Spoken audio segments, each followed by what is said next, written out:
when our sixth daughter was born, she was colicky and I was breastfeeding her, and I learned that if I cut out milk, she was so much happier.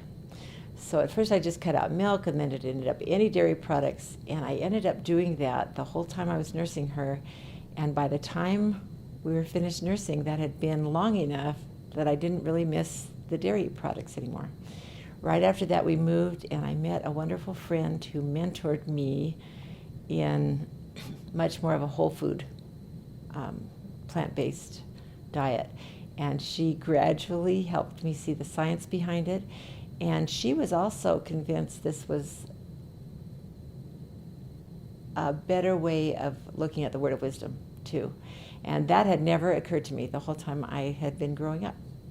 And so when she did that, I started studying more the science.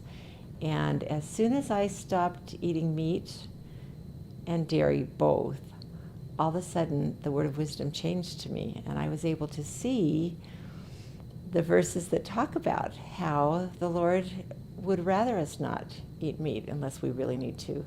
And that was so surprising to me, and I was kind of embarrassed, like they'd snuck in a verse that I'd never noticed. So I started doing it. My family wasn't doing it, although what I cooked, certainly I cut down the milk and the cheese and the eggs and the meat.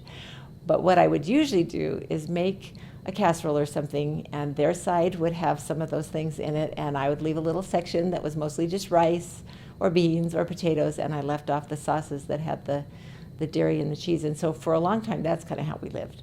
I would have huge helpings of fruit and vegetables and a little bit of the casserole with none of the sauce on, and still make soups and casseroles for my family and my husband. And they were wonderful and didn't give me a hard time. And for some reason, I don't know why, this isn't even my personality. I'm kind of traditionally really a nagging kind of wife and mom, but that was okay with me. That was okay with me to have these two things going. And I'm surprised now when I see how much easier it is to do when your husband's doing it with you and your family's doing it with you. I'm surprised I was able to even do that. And it didn't even seem that hard to me, but I was motivated. I was really, really motivated, both because the baby needed me to eat that way at first, and then I saw how much easier it was to control my weight after I started doing this, and I just felt great. So that was motivating to me, and I've never looked back. I am better off kind of an all or nothing person. I have a hard time eating one cookie. I have a hard time eating one piece of cake or one bowl of ice cream. I am somebody who goes back and back until the thing is gone, especially with sweets. And so this is so freeing to me because I just don't have the first bite, so I never have to fight about the second piece. What was going through my head is that she's probably right, and she's probably eating more healthily than I am, but I don't think I can do that, and I don't really want to do that, even though I think it's probably better. So I'll continue eating a little bit of meat and a little bit of cheese, and she can eat her way, and all is good. But I ate like this for quite a while, many years by myself, I think my family was getting a lot of the benefits from it. And then about 10, 12 years ago, my husband was diagnosed with prediabetes, and they wanted him to eat the American Diabetic Association diet. I was in my mid-40s, 45, 46, and my feet started tingling. And then that changed to hurting and burning and really bothering me. So I went and checked, and they said, "You've got peripheral neuropathy. Why do you have peripheral neuropathy?" And they couldn't figure it out because I didn't appear to be diabetic. And so they started doing all these tests on me. They did blood tests, they did urine tests, 24-hour urine tests. And they said, "Well, we think we found the problem. Your kidneys are throwing out all your calcium. And so your parathyroids are taking the calcium from your bones, and you have osteoporosis, and you're 46. And that's really uncommon for a 46-year-old male to have osteoporosis." They did DEXA scans and x-rays on my feet, and they said, "Your bones are going away." So that excited me a little bit, and I saw a specialist, and she said, well, your parathyroid hormones are way elevated, way too high. They're way too active. We may have to just take them out, and then you take a thyroid medication the rest of your life. None of that I really liked, but I said, fine, I'll try your medicine. And so I tried her medicine, and we battled for months with her saying, this is what you need to do, and it not working. I would take the medication, and I would have side effects that I didn't really appreciate. And my feet still hurt like crazy. My calcium was still getting thrown out by my kidneys, which was pretty serious. So I went to a doctor, a specialist at the University of Utah, and he did a bunch of tests on me, and he said, well, you're pre-diabetic. That's your problem. That's why you have neuropathy. And I said, yeah, but what do I do about getting the calcium kicked out? And he said, I can't help you with that. And she was saying, I can't help you with your feet. But your kidneys are still kicking out your calcium. So I had these two problems then, that I was not getting good success with the doctors on either one. In fact, the doctor at U of U said, we can't fix your feet. You've got nerve damage. It's going to stay. Get used to it. I'll give you some medication that will calm the nerves. That's when my wife said, why don't you try being vegan for 3 months? It won't hurt you to do this for 3 months.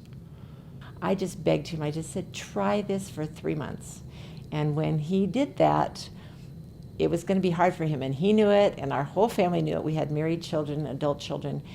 And our married children, just to support Paul, decided they would do this whole food plant-based also 100%.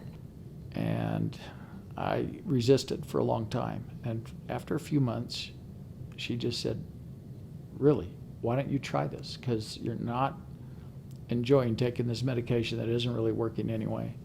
So I said, okay, I'll go talk to my internist.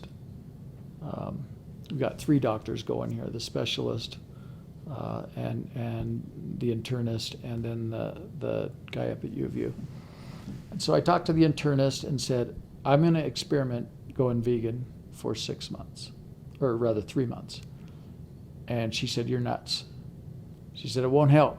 I said, fine, but I'm doing this. I'm making an experiment. I want you to take my blood tests and my urine tests, all the ones that you're making me do every 3 months. I want you to take them now. And then I'm going to do this experiment for 3 months, and then you're going to run those same tests. And we're going to see if it works. And I'll probably just say, okay, it didn't work, and I'll keep eating like I'm eating. So I went completely vegan, completely, 100% vegan for 3 months. Went back in, took the same tests. She said, come back next week and I'll give you the results. So I'm sitting in her office. Nurse takes me in there. She walks in and she says, well, you should have gone to med school, not law school, because you cured yourself. I said, you're kidding me. And she said, no, your numbers are completely normal. Your PTH, your parathyroid hormone, completely normal. Your calcium numbers in your urine, completely normal. Your kidneys have stopped throwing out your calcium. And your fasting glucose tests are completely normal. And I said, well, what am I supposed to do with that? And she said, well, you know how to fix this. She still, by the way, doesn't really believe in it, but she thinks it worked for me. And so it was good news and bad news. It was good news because we figured out a cure. It was bad news because no more hamburgers. And that was kind of the beginning of our whole family taking this on as a project and sharing recipes with each other. We got a blog and then finally a website where we share. And it is so much easier when you have people who you love who are excited about doing this. And so now our grandchildren are eating this way because nobody's ever really gone back to before. And that was really our probably watershed moment, is when we decided to all do it together to support Paul.